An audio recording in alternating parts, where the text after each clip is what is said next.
para mim está trazendo hoje para nós, né, é um pouquinho sobre essa alegria que é de nós vivermos com Cristo Jesus. A alegria da chegada de Cristo Jesus, né? Nós todos somos alegres porque Ele veio e Ele habita dentro de nós. Mas você já parou para pensar que você talvez já tenha passado por algum momento na sua vida aonde você queria ter eternizado aquele momento porque ele te trouxe uma alegria fora do comum, muito grande?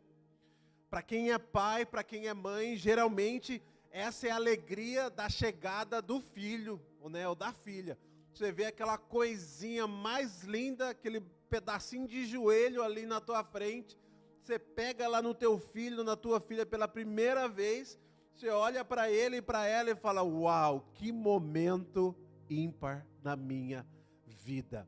E você pensa que aquele momento poderia se estender pelo resto da sua vida. A alegria tanta de ver aquela criança que você esperou, né, que a mulher carregou 9 meses nos seus braços, é uma alegria que não tem como a gente descrever, gente. Não tem como, é um sentimento fora do comum.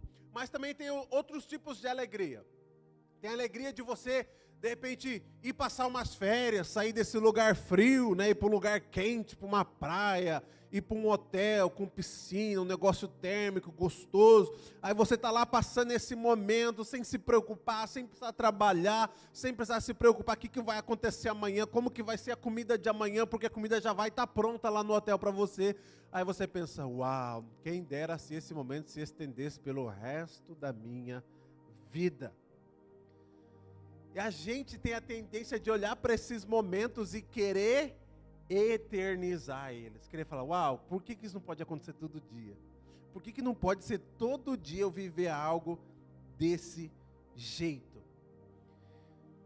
E a palavra que Deus ministrou ao meu coração está lá em Isaías capítulo 9, só para variar um pouquinho, né, daquilo que a gente já viu até agora no culto.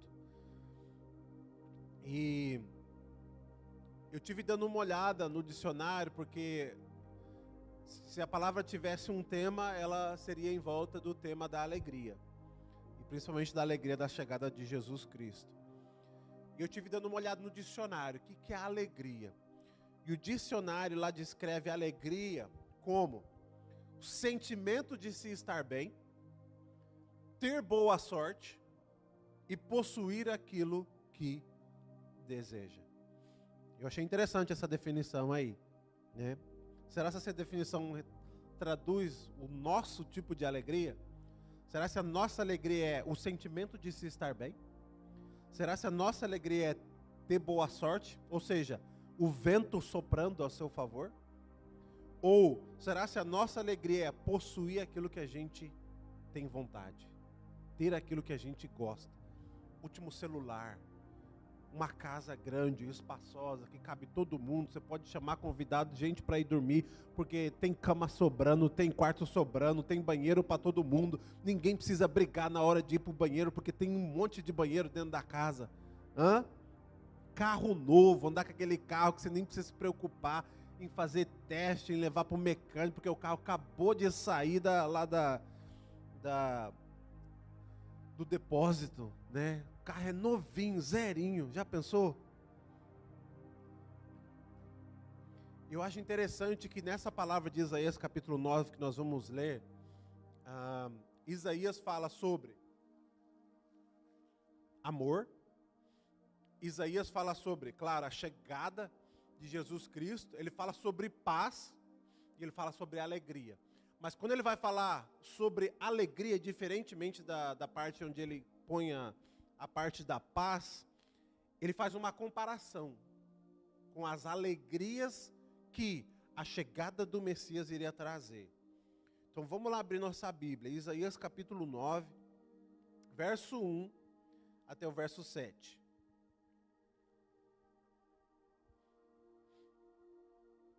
Aleluia.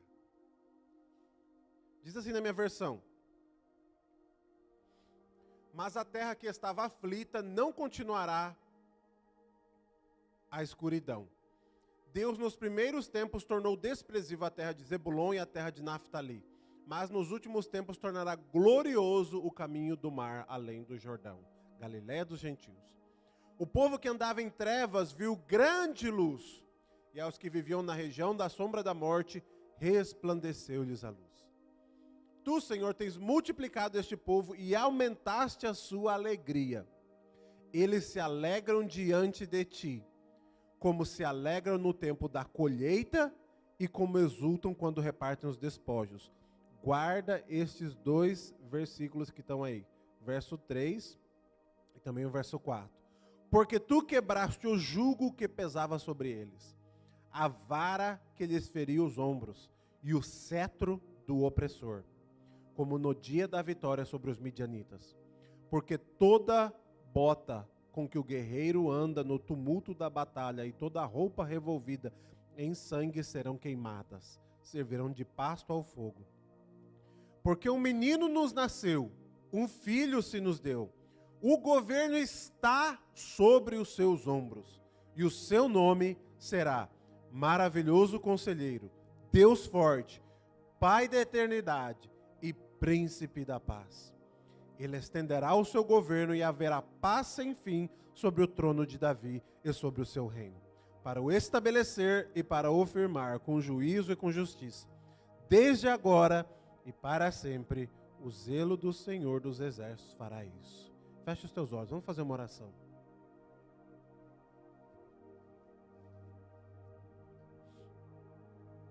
Pai, nós te adoramos e te louvamos, Senhor. Bendizemos o teu nome porque tu és digno e magnífico. Porque o Senhor nos deu um menino que veio governar sobre as nossas vidas, que veio governar, Senhor Deus querido, sobre toda a face da terra. E a tua palavra diz que o governo está nos seus ombros. E a tua palavra ainda fala mais, que ele é aquele do qual todas as nações esperavam e desejavam. E nós te louvamos por Cristo Jesus. No nome dele nós oramos. Amém. Olha só que coisa interessante que está aqui nessa palavra. Dá uma olhadinha lá no versículo 3 novamente. Não, versículo 3. Tu, Senhor, tens multiplicado este povo e aumentaste a sua alegria. Aí fala sobre alegria, olha só. Eles se alegram diante de ti, como, a comparação, como se alegram no tempo da colheita. E como exultam quando repartem os despojos. Duas comparações aí. A primeira, em relação à alegria da festa da colheita. E a segunda, a alegria de quando se repartem os despojos. E a terceira comparação que ele faz está no verso 4. Porque tu quebraste o jugo que pesava sobre eles, a vara que lhes feria os ombros e o cetro do seu opressor, como no dia da vitória sobre os midianitas. Essa é a terceira comparação do tipo de alegria que o reino do Messias iria trazer sobre as nossas vidas. E eu amo esse texto de Isaías 9. Como não amar essa profecia linda que Isaías falou, e dando esses nomes maravilhosos para aquele que veio, né, mas nesse caso viria, iria cumprir todas as promessas de Deus na vida dele. Mas eu achei interessante que Isaías, quando ele vai falar de alegria, ele tem que comparar a alegria a um certo momento. É como se a alegria, quando nós pensamos nela, não seja algo duradouro, não seja algo que vai estender, mas seja um momento que acontece na nossa história, na nossa vida, do qual marca aquilo que acontece e nós depois ficamos pensando sobre aquilo que aconteceu e desejando que aquilo se repita novamente. Então, primeiro eu quero falar aqui rapidamente sobre a alegria da colheita. É interessante que o profeta ele usa o momento em que é feita a colheita para exemplificar o tipo de alegria que o povo iria experimentar com o surgimento do Messias. Lembrando que essa profecia de Isaías, gente, ela veio 700 anos antes de Cristo chegar. E eu não sei vocês, mas se fosse eu naquela época, eu iria olhar e ia pensar nessa profecia aqui, e eu ia ficar contando nos dedos o tempo de chegar isso daqui, porque tem muita coisa boa que Isaías profetizou em cima da vinda do Messias. Aí você imagina esperar esse tempo todo. Não, o meu tataravô, ele estava lá com Isaías, ele ouviu Isaías profetizar quando ele falava sobre a vinda do Messias. Então logo ele deve estar chegando, porque já faz muito tempo. Aí você imagina o povo contando, né? Já faz 547 anos. Já deve estar perto. Com certeza, já deve estar perto. E é interessante que a colheita, gente, ela é um momento muito significativo para o povo. Por quê? Porque o povo dependia da colheita. Márcia. O povo dependia da colheita. Então, é interessante a gente perceber que quando a colheita chegava, era um momento de muita festa, de muita celebração. Por quê? Porque, gente, do momento em que a semente é plantada, até o momento em que a semente é colhida, existia um bom tempo até as coisas acontecerem. E muita coisa poderia rolar que era capaz de estragar aquela colheita. Você imagina que poderia vir uma praga. Você imagina que poderia haver um vendaval, alguma coisa, um fenômeno da natureza que poderia destruir toda aquela plantação. Você imagina que poderia faltar, de repente, o adubo. Você imagina que poderia faltar algo muito mais importante que o adubo, que era o quê? A água, a chuva, que o povo dependia dela. Então esse momento, ele exemplifica o fato de nós podermos desfrutar da natureza, da recompensa pelo nosso trabalho e a dádiva da vida. A dádiva da vida. A alegria da colheita era a dádiva da vida. Por quê? Porque quando o povo colhia, terminava de fazer lá a colheita, a festa era grande, porque isso significava que nós vamos viver por mais algumas estações aí, porque nós acabamos de colher aquilo que vai ser o nosso sustento. Então, quando eles colhiam, eles sabiam que eles iam viver e tudo aquilo que estava sendo ali colhido iria trazer o sustento para não só a família que colhia, mas para várias outras famílias. Porque lembra que naquela época existia muito essa coisa de trocar aquilo que você tem por aquilo que o outro tem, ou de repente de até vender alguma coisa para outra pessoa e você fazer essa troca. Então a colheita era esse momento de extrema alegria, onde a vida era garantida. O seu sustento, o seu futuro, os seus filhos, toda a sua casa, era a perpetuação da sua e da minha geração. E você colher naquele tempo significava que a minha geração vai continuar vivendo, porque tem comida agora na prateleira, porque tem mantimento agora para nós comermos amanhã e depois, e depois, e depois. Então aquilo tinha não só um significado daquele momento que acontecia, mas era algo que se estendia durante muitos e muitos e muitos tempos. Eu não sei se vocês já fizeram colheita aqui, ou já foram ajudar alguém a fazer colheita. Em Portugal, eu já ajudei a plantar lá uns feijões, algumas coisinhas lá na terra de alguns tios lá. Mas o legal é que teve uma época que a gente chegou bem próximo da colheita lá, e o meu sogro, ele falava: olha, nós colhemos ali não sei o que, olha, nós pegamos batatas lá outro dia, olha, nós colhemos não sei o que ali.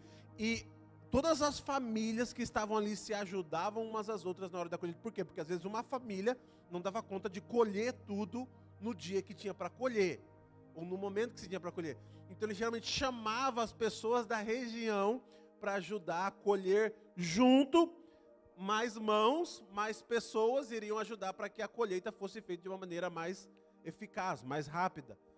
E depois, para aqueles que vinham ajudar, claro, eles ganhavam alguma coisinha, né? Ganhavam uma parte da colheita, ganhavam alguma coisa para também pagar pelo trabalho deles. A nossa sociedade de hoje, as crianças de hoje mal sabem o que é uma colheita. O que é isso? Colheita, pai? O que é esse negócio? Outro dia não, já faz um tempinho, a minha filha me perguntava, papai, de onde que vem a comida que tem no mercado? Aí eu falava, filha, vem de uma fazenda que as pessoas plantaram alguma coisa e colheram. Mas como é que é isso, papai? Aí eu tive que explicar todo o processo que se dá da plantação, da colheita e até aquilo que foi ali produzido chegar no mercado, embaladinho, bonitinho, às vezes lavadinho até, para a gente poder chegar lá e comprar de uma maneira tão fácil, né? Tão prática. Mas essas são as, digamos assim, o que é legal de se viver num país bem industrializado, né? Você não precisa lá e pegar o trigo, ainda tendo que separar tudo aquilo que tem lá no trigo, lá, mas você já pega já o trigo já moído, já tudo certinho ali, só o pozinho dele para você chegar lá e fazer o seu bolo. Você não precisa passar por todo o outro processo, do qual alguém já passou, já fez, já preparou, para você poder chegar e pegar o seu pacotinho de trigo ali no mercado. Então, na sociedade hoje, a gente tem esquecido da festa da colheita. Às vezes, a gente só lembra que aquilo que está no mercado, e o quanto que é difícil aquilo que está no mercado, às vezes, chegar ali, quando, às vezes, acontece muito no Brasil, os caminhoneiros entrar de greve lá, né? Aí entra de greve, aí começa a faltar comida no mercado, aí o povo começa a rebelar, não, o presidente, o governador, seja lá quem for, tem que fazer alguma coisa, tem que dar o que eles estão querendo. Por quê? Porque senão a população vai passar necessidade. Por quê? Porque não há comida. E a festa da colheita exemplificava essa renovação, né, de que você continuaria, e a sua existência, a sua geração, continuaria ali vivendo. Nós estamos lendo em Isaías capítulo 9, verso 1 a 7. Eu estou falando sobre a alegria da vinda, da chegada do Messias. E existem 3 comparações que ele faz aqui. A primeira é a alegria da colheita. E nós, morando num lugar grande, numa cidade grande, num país tão industrializado quanto é aqui, nós às vezes não sabemos de tanto de trabalho que dá para se chegar do ponto em que é plantado até o ponto em que é colhido. Nós só chegamos no mercado e encontramos as coisas lá. Você já foi no mercado e teve o desprazer de não encontrar aquilo que você queria comprar? Já, né? Pois é. Então, daí você percebe que, alguma coisa está dando de errado aí. Eu lembro que quando começou essa guerra entre a Rússia e a Ucrânia, uma das primeiras coisas que começou a faltar foi óleo. Né? O óleo que ele vinha lá daquela região, era transportado daquela região, ele começou a faltar nos mercados, que é o óleo de girassol. Aí eles tiveram que encontrar outras maneiras, outros tipos de óleo para trazer para nós, para que nós pudéssemos ter óleo em casa para fazer aquilo que a gente queria. O momento em que eu retiro da terra aquilo que eu plantei, me ensina que não importa a estação que eu estou vivendo na minha vida, se é inverno, se é primavera, se é verão, se é outono, não importa. Aquilo que eu plantei, eu vou colher um dia. Vocês estão percebendo aquilo que Jesus veio trazer para nós? Alegria que tudo aquilo que eu depositei, tudo aquilo que eu tenho investido, tudo aquilo que eu tenho colocado, muitas vezes no reino dele, muitas vezes fazendo por ele, muitas vezes quando ninguém está vendo, ele está falando, o Messias vai trazer a alegria, e não vai ser só aquela alegria momentânea que você vai experimentar quando as pessoas experimentavam a colheita. É uma alegria que vai se perpetuar, e é essa alegria de você poder desfrutar daquilo que você tem semeado. Você desfrutar aquilo que você tem semeado. E por isso nós podemos crer que com Jesus, mesmo que nós não estejamos vendo a florzinha ou a planta saindo, brotando lá da terra, nós podemos continuar semeando, porque nós sabemos que a nossa colheita vai chegar. A nossa colheita vai chegar, amém? Vai chegar, nós podemos crer nisso. É uma alegria que não vai ser tirada de nós. Pode demorar, pastor? Pode. Que uma coisa interessante desse processo de plantio e colheita é o quê? Que durante todo esse tempo, do momento em que a semente é colocada na terra, ao momento em que o fruto é tirado dela, várias estações passam. Às vezes pode ser 2, às vezes pode ser muito mais do que só alguns meses. Se você está plantando café, então, meu amigo, você vai demorar aí uns bons anos para você colher, né? É bastante tempo. Aí o que você tem que fazer? Você tem que continuar crendo, plantando, regando, adubando, cuidando, limpando, tirando lá aquilo que pode matar lá a sua planta. Por quê? Porque você sabe que a sua colheita vai chegar. E essa é a garantia que nós temos em Cristo Jesus, que a alegria de que aquilo que nós estamos semeando, nós vamos colher. Nós vamos colher em nome de Cristo Jesus. Pode ser que você esteja vivendo uma fase aí da sua vida, onde você plantou no outono, e você agora está no meio do inverno. Você está falando, pô Deus, não estou vendo nenhum sinal daquela semente que eu depositei ali. E Deus está falando para você, calma filho, as estações vão mudar. As estações vão mudar. O que você está vivendo hoje é só uma estação na sua vida. A época do plantio vai chegar. E quando a época do plantio vai chegar, a estação vai mudar. Você vai perceber que há algo diferente, que coisas diferentes estão começando a acontecer. E essa alegria de nós termos Jesus não vai ser tirada de nós, porque nós sabemos que com Ele há uma garantia de nós tirarmos da terra muito mais do que aquilo que a gente plantou. Amém? Aleluia. A segunda alegria que eu quero falar é a alegria de repartir os despojos. Despojos é uma palavra bem assim, bem arcaica, mas eu não encontro outra palavra melhor para traduzir isso. Mas os despojos são aqueles que o exército vitorioso ia lá e tirava do exército que havia sido vencido. Ou seja, você venceu o exército que está ali do outro lado, aí você vai lá e tira tudo aquilo que pertencia a eles. Espada, couraça, corrente de ouro, pingente, seja lá onde é que estava esse negócio, é que tinha alguém com pingente lá, entendeu? Você ia lá e arrancava tudo aquilo que eles tinham. Por quê?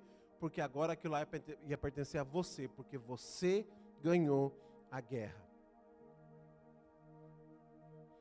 Então a alegria de repartir os despojos ela é completamente diferente da alegria da colheita. E é interessante o profeta usar esse termo aqui também.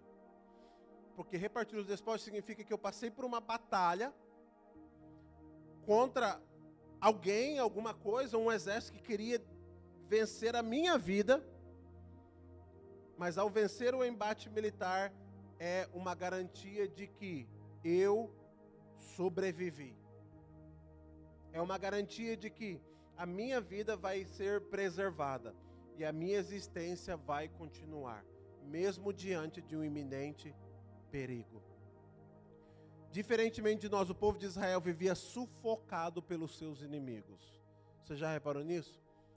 Você vai lendo lá a Bíblia, você vai ver, quando não era lá o povo da Babilônia, da Síria, do Egito, e quando não eram os filisteus, seja lá quem fosse mais que estava atacando o povo de Israel, era alguém que estava tentando fazer alguma coisa, sufocar, tirar deles aquilo que eles tinham, fazer deles escravos.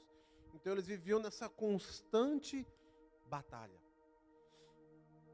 Essa constante batalha. E eles sabiam que a vida deles estava ali, os inimigos estavam às vezes muito mais perto do que você imagina. Muito mais. Você imagina você morar num lugar onde era próximo da fronteira com o seu país inimigo. Meu amigo, você tinha que ir plantar, colher, cuidar do seu gado, das suas ovelhas, seja lá o que for, sempre com uma espada na mão, sempre com alguma coisa para se proteger, sempre com alguém por perto, alguém que corria bastante de repente, para ir levar a mensagem para os outros de que alguém estava invadindo.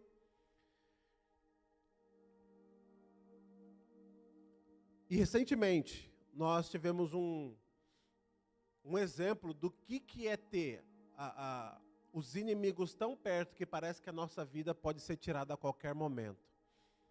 Que foi em 2020, quando chegou aquele negócio, aquele tal do Covid-19.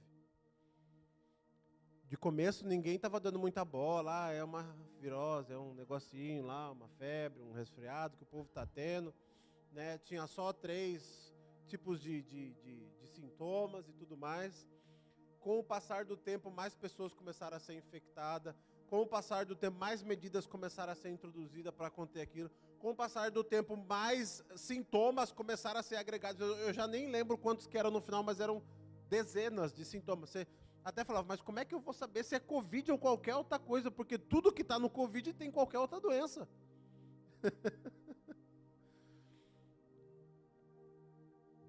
Mas era interessante, por quê? Porque isso mostrava pra gente que a nossa vida podia ser ceifada a qualquer momento.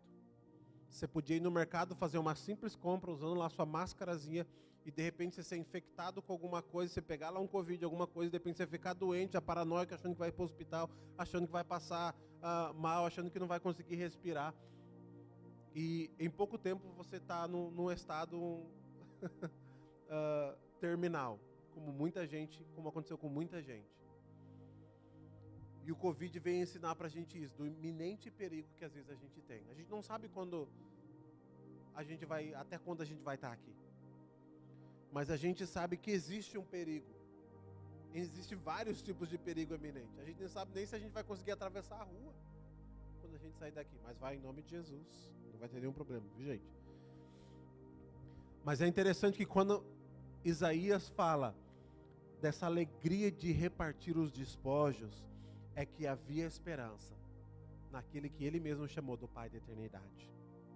Jesus chegou e por onde ele passava, meu irmão, minha irmã, as enfermidades, elas tinham que bater em retirada. Por onde ele passava, todas as doenças tinham que correr de uma forma desesperada, porque existia uma força avassaladora saindo de Jesus Cristo, da qual enfermidade nenhuma podia resistir. Ele é o Deus que cura, Ele é o Deus que restaura, e Ele é o Deus que divide os despojos da batalha, acrescentando alegria às nossas vidas. Pode parecer que era o seu fim, pode parecer que essa batalha que você está passando, está vivendo hoje, ela iria tomar conta, ela iria ser maior do que você imaginava, ela iria acabar com você, ela iria te trazer muitos problemas, mas quando Jesus veio, Ele veio trazendo a garantia da alegria daqueles que venceram, daqueles que não ficaram pelo caminho, e daqueles que ainda mais iriam lá e iam tirar todos os tesouros dos seus inimigos, porque eles tinham vencido a batalha.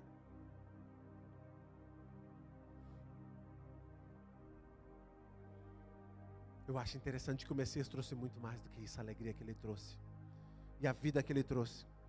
É muito mais do que a garantia de que nós podemos ser curados, transformados, lavados e remidos nele, mas é a garantia de que, mesmo se uma doença pegar o nosso corpo aí, mesmo se acabar com o nosso corpo, mesmo que se fizer qualquer coisa contra esse nosso corpo, nunca vai pegar a nosso espírito, porque o nosso espírito está atrelado àquele que está conosco, e por mais que o nosso corpo venha a padecer, o nosso espírito vive eternamente.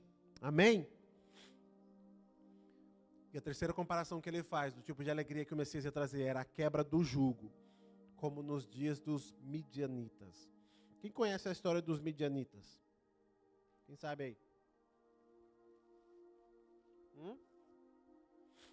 Você lembra de Gideão? Gideão? Lembrou, né? 300? Não era o exército de Esparta, não. Não era aquele filme dos 300, não. Mas era o quê? Era aquilo que Deus fez através de Gideão. A Bíblia diz assim, que a alegria que ele ia trazer, como a alegria do dia que Gideão, junto com aqueles 300 homens, acabaram com um exército infinitamente maior do que eles. Aonde Deus, de uma forma completamente espantosa, fez uma intervenção na história de Israel, e eles venceram uma batalha da qual eles tinham 0% de chance de ganhar. 0. A alegria descrita aqui é a mesma que aqueles homens sentiram. É a mesma que toda a nação de Israel sentiu quando todos os 300 voltaram para contar a história de que eles venceram um exército que era muito mais numeroso e poderoso do que eles. E que através de Gideão, Deus libertou os israelitas da opressão dos midianitas. Você imagina qual que é o tipo de alegria que você pode experimentar, vai experimentar, ou tem experimentado em Cristo Jesus, que é a mesma alegria do jugo, daquilo que pesava, daquilo que causava opressão em você, que foi tirado, que foi quebrado. E lembrando que os israelitas, eles estavam sendo tão opressos pelos midianitas, que a Bíblia diz assim, que eles se escondiam em cavernas, eles se escondiam no meio do deserto. Gideão mesmo, quando Deus foi chamar Gideão, ele estava fazendo o quê? Malhando o trigo no lugar onde se pisa nas uvas. Por quê? Porque era um lugar mais escondido do que o lugar que se malha o trigo, para ninguém ver aquilo que ele estava fazendo. Porque quando os midianitas viam, eles destruíam absolutamente tudo. Tudo. Aí você imagina o drama que esse povo passava, sabendo que a qualquer momento eles podem entrar na nossa terra, acabar com toda a nossa plantação, tacar fogo na nossa casa, levar os nossos filhos cativos e nós ficarmos aqui numa terra desolada, sem absolutamente nada, nem comida, nem um teto sobre a nossa cabeça, nada. Então a alegria que nós vamos sentir, e já sentimos em Cristo Jesus, era a alegria daqueles que foram livres do jugo que pesava sobre as nossas cabeças, ou sobre os nossos ombros, como fala aqui.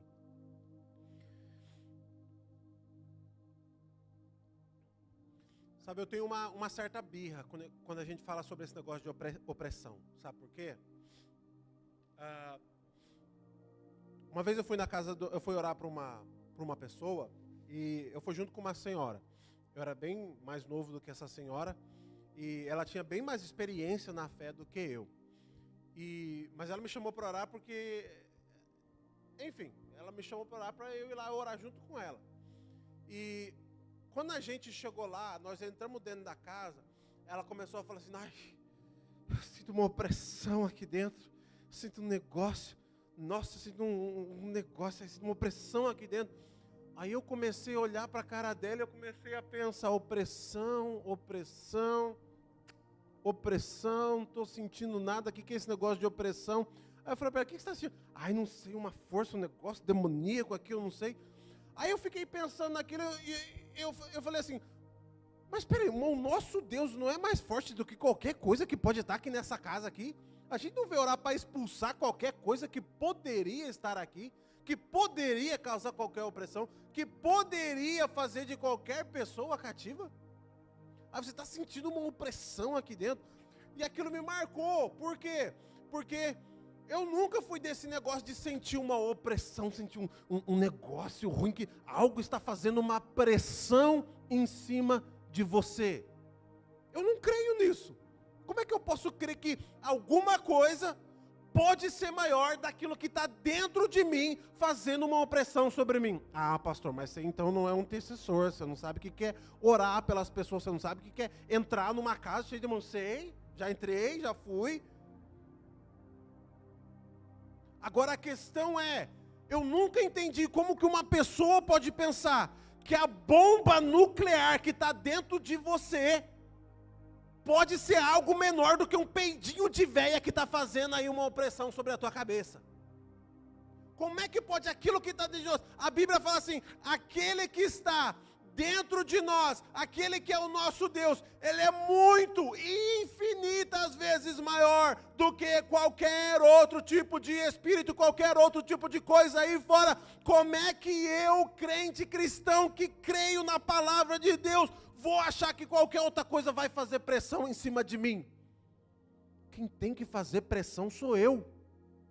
É aquilo que está dentro de mim que vai fazer pressão para aquilo que está aí fora em qualquer outro lugar, na vida de qualquer outra pessoa para sair. Tanto é que quando tem qualquer endemoniado, o que a gente faz? A gente fala, sai em nome de Jesus. Por quê? Porque o que está dentro de você está mandando o que está dentro do outro sair e ir embora. Nós temos que parar, eu já conheci muita gente, tem que parar com esse negócio de opressão, sentindo opressão. Filho, é você quem faz pressão. Aquilo que está dentro de você é muito maior. Você pode sentir que de repente há certas forças aí do mal agindo em certos contextos, em certos lugares, regiões, mas aquilo que está dentro de você é maior. Você é luz. Você sabe o que é luz? Luz é a ausência das trevas? Não. Luz é você brilhar aonde que as trevas reinavam. Então, por onde você passa, a luz dissipa as trevas. Por onde você anda, a luz que está em você vai vencer as trevas que estão vindo contra você. Você já andou por um lugar onde estava completamente escuro? Completamente tudo apagado, não havia luz nenhuma, a não ser talvez as luzes das estrelas no céu. Aí você pega uma lanterninha, o seu celular, você acende, você vai andando com aquela lanterninha, e por onde você vai, aquela luz da sua lanterna, ela vence as trevas que estão diante dela. Por isso que Jesus falou, você é a luz. Você foi para ser colocado lá no alto do monte. Não é para ser escondido em qualquer lugar. Por quê? Porque você vai dissipar as trevas. Porque as trevas não vão poder contra a sua vida.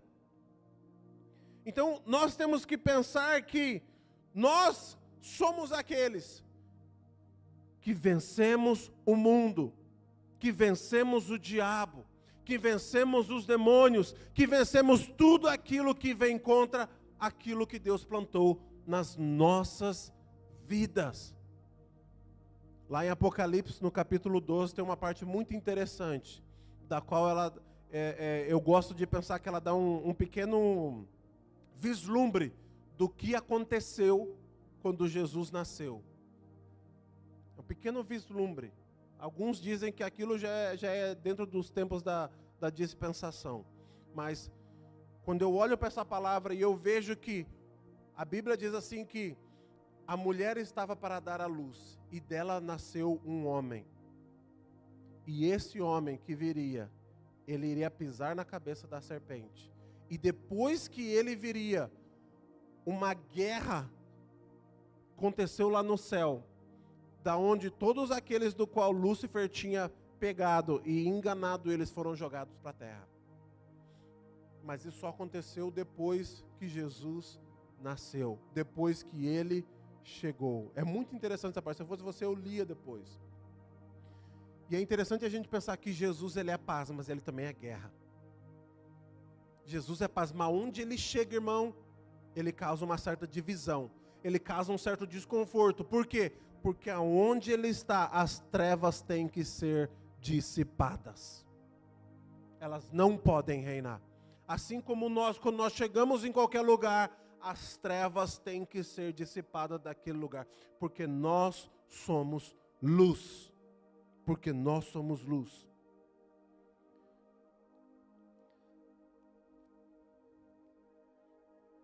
A chegada de Jesus traria multiplicação do povo de Deus e uma alegria nunca experimentada anteriormente. Como diz lá no versículo 3, Tu, Senhor, tens multiplicado este povo e aumentaste a sua alegria. A maioria de nós, quando você fala de Natal e Jesus, nós falamos de paz. Mas Natal também é alegria. Alegria não é alegria de abrir o presente, viu? Você que está esperando aí chegar na manhã do dia 25, né? Tem alguns que nem conseguem esperar chegar na manhã do dia 25. A alegria não é a alegria de se abrir o presente.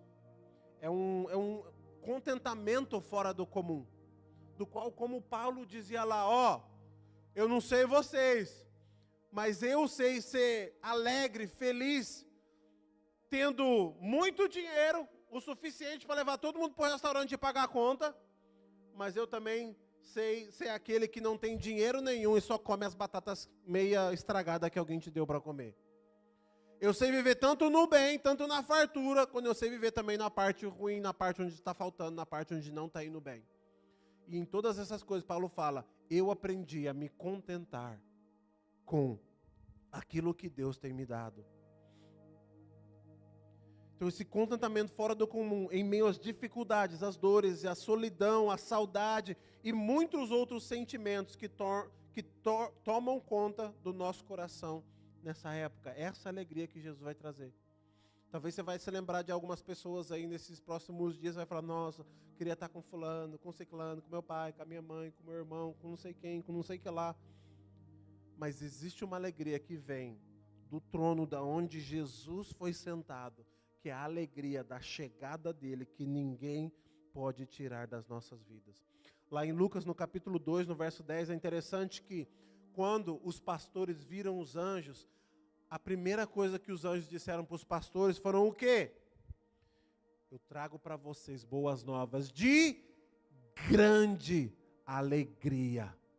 De grande alegria. É tempo de se regozijar no Senhor. É tempo de se regozijar no Senhor.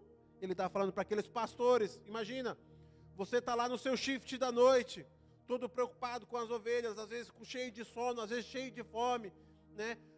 Aí de repente aparece um anjo, um monte de anjos no meio do caminho, cantando e dançando, aquele monte de coisa, e o céu se abre, você tem essa visão magnífica, e os anjos falam assim, eu vim trazer boas novas para vocês, de grande alegria. Está lá em Lucas capítulo 2, verso 10, mas tem um salmo que eu quero ler para nós, que é o Salmo 4, verso 7, que diz assim, puseste alegria no meu coração, mais do que no tempo em que se multiplicaram o trigo e o vinho. O Senhor pôs uma alegria no nosso coração, que é muito maior do que a alegria de se ter provisão, do que se ter muito dinheiro, do que se ter uma fartura enorme, do que se ter tudo aquilo que você sonhava ter. Como eu li no começo, a alegria para quem está lá no mundo, segundo o dicionário, é você possuir coisas, é você ter coisas. Mas Jesus está falando aqui, existe uma alegria muito maior do que a alegria que você vai experimentar de ter qualquer coisa que este mundo vai te oferecer, que é aquela que vem de Cristo Jesus. Aleluia!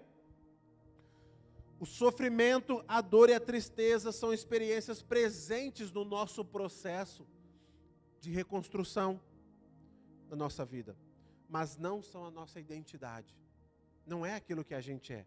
Deixa eu falar para você isso de novo.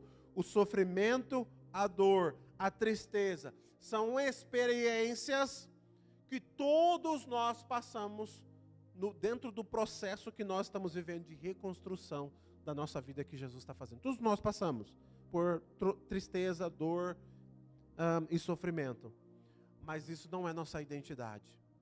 Nós não paramos, a nossa vida não para ali, ela não fica ali. Nós prosseguimos, porque como eu disse para vocês, a alegria da colheita é aquela alegria da qual você passa de uma estação na sua vida para outra. Talvez uma estação onde você foi mais abonado, para uma estação onde você está passando uma necessidade, para uma outra estação onde você está conseguindo ali pagar as contas e sobreviver. Aí depende para uma outra estação, onde aquilo que você tem plantado, Deus está te dando um sinal, Deus está te mostrando, é tempo, é hora de você colher. Essa é a alegria que vem do Senhor, da garantia de que aquilo que a gente está fazendo, está plantando, está sendo nele, nós vamos ter uma colheita abundante depois. É esse tipo de alegria.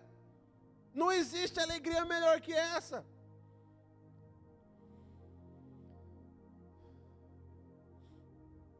Mas ainda existe o dilema da tristeza. Ainda existe o dilema da dor, ainda existe o dilema das estações da nossa vida, onde as coisas não parecem que estão indo tão bem, ou não parece que a gente está remando em direção à ilha certa, parece que a gente está remando em direção a uma tempestade. São fases, são estações. Jesus nos prometeu uma alegria mesmo em meio a esse tipo de situação, mesmo em meio a esse tipo de sofrimento, de dor na nossa vida. Existe um salmo, Salmo 126, abra sua Bíblia lá. Salmo 126, verso 1. E eu vou encerrar com ele.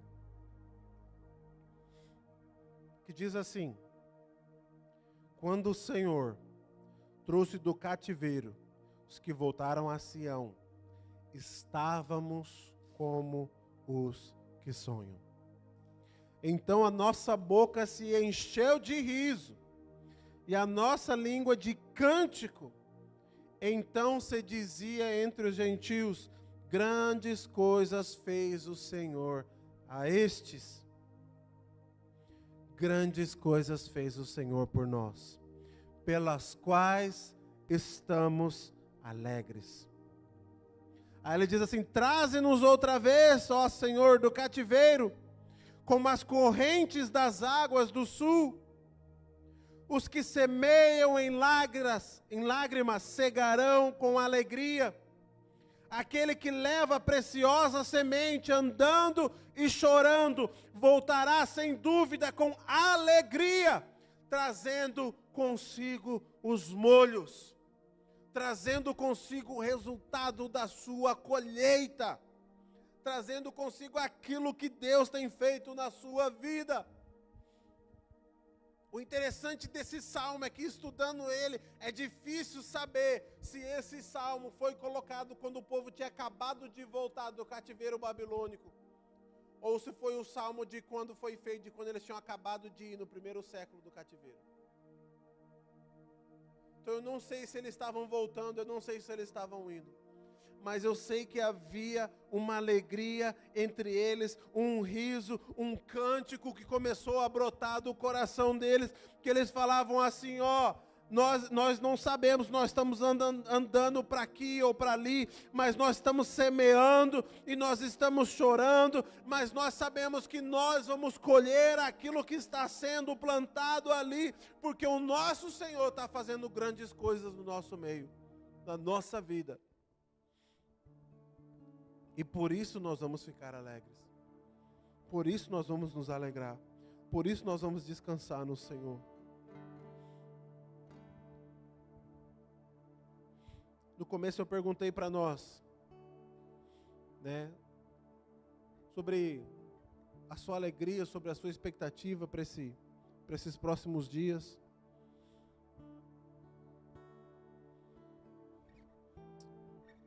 O dicionário diz assim que alegria é estar bem, é ter boa sorte, é possuir aquilo que a gente quer.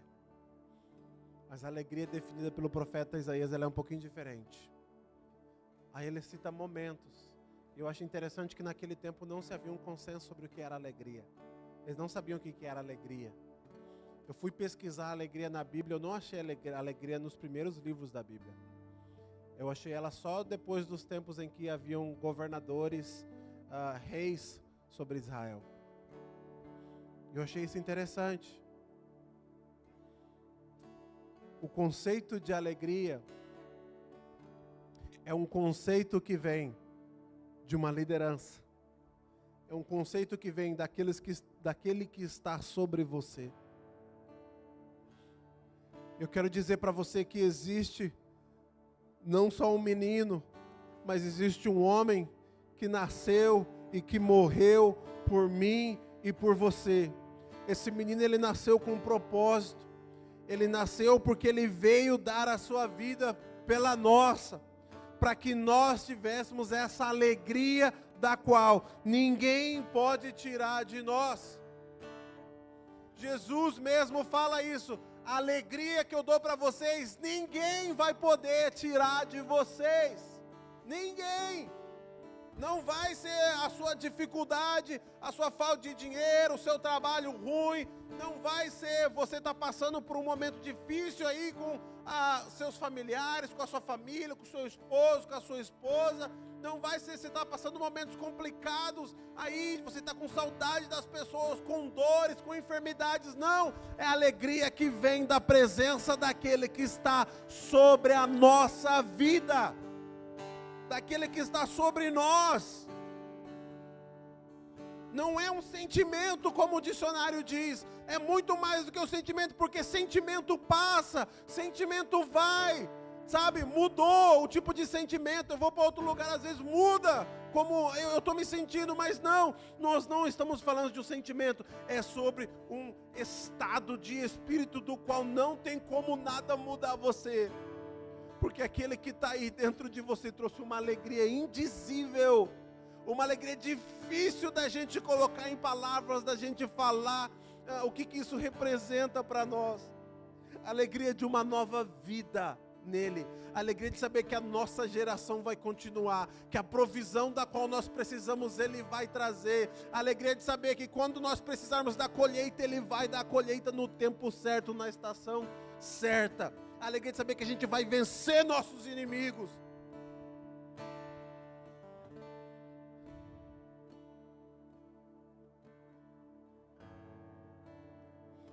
O governo está sobre os seus ombros.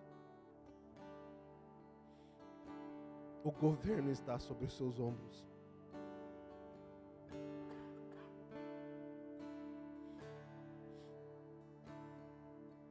Eu não pesquisei isso, mas estava pensando aqui comigo agora.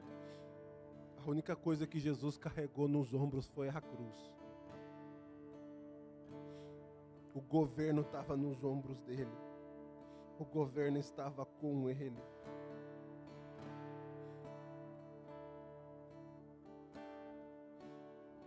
Nós vamos falar de paz nos próximos dias aí com a nossa família. Vamos falar que Natal é esse tempo de paz, de alegria. E vamos falar que é esse tempo legal de semear, de retribuir pessoas, de dar coisas.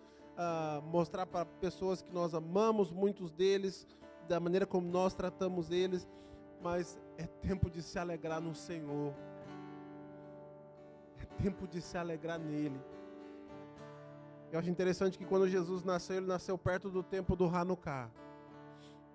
Hanukkah era uma festa que existia há pouco tempo entre os israelitas, do qual eles celebravam a reconstrução do templo. Jesus veio reconstruir o templo das nossas vidas. Ele veio reconstruir aquilo que estava perdido, aquilo que estava quebrado. Ele veio trazer essa alegria como quem? Aquele, assim como Gideão e aqueles 300 experimentaram, de quem veio e trouxe uma intervenção clínica na nossa vida para mudar o rumo que nós estávamos andando. Ele nos deu um novo sentido para a nossa vida. Essa alegria de estar no Senhor. Essa alegria de estar no Senhor. Eu quero agradecer a todos aqueles que estão nos assistindo na nossa live, ou que estão assistindo depois também. Que Deus possa abençoar a sua vida grandemente. Que você venha celebrar o seu Natal, sabendo que Jesus trouxe uma alegria da qual você não vai experimentar em lugar nenhum, em pessoa nenhuma, em coisa nenhuma, da qual só Ele pode dar para você. Fique de pé.